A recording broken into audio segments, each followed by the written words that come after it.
పండు అయితే హాల్లో అలా కూర్చుని ఉంటాడు. ఇంతలో రుక్మిణి వచ్చి పండుకి ఇదిగో పండు తిను అని చెప్పి తినిపిస్తూ ఉంటుంది. దానికైతే పండు నేను తిన్ను, నేను మమ్మీ వచ్చాకే తింటాను, నువ్వు ఎంత పెట్టినా నేను తిన్ను అని చెప్పి పండు అంటాడు. ఎందుకు తినవు, మమ్మీ వస్తే కానీ తినవా అని చెప్పి అంటుంది.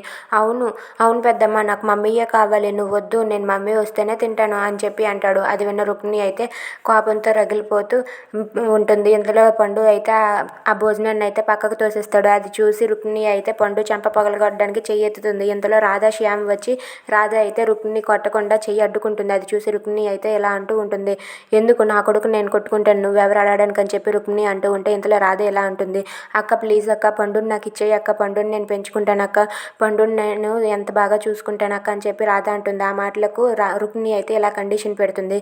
సరే అయితే పండుని నేను నీకు ఇచ్చేస్తాను, మీరు మీకున్న ఆస్తిని మొత్తం నాకు రాసి ఇచ్చేయండి, అలా అయితేనే పండుని మీకు ఇస్తానని చెప్పి కండిషన్ పెడుతుంది. దానికి వాళ్ళైతే షాక్ అవుతారు. If you like this video please like, share and subscribe. Thanks for watching.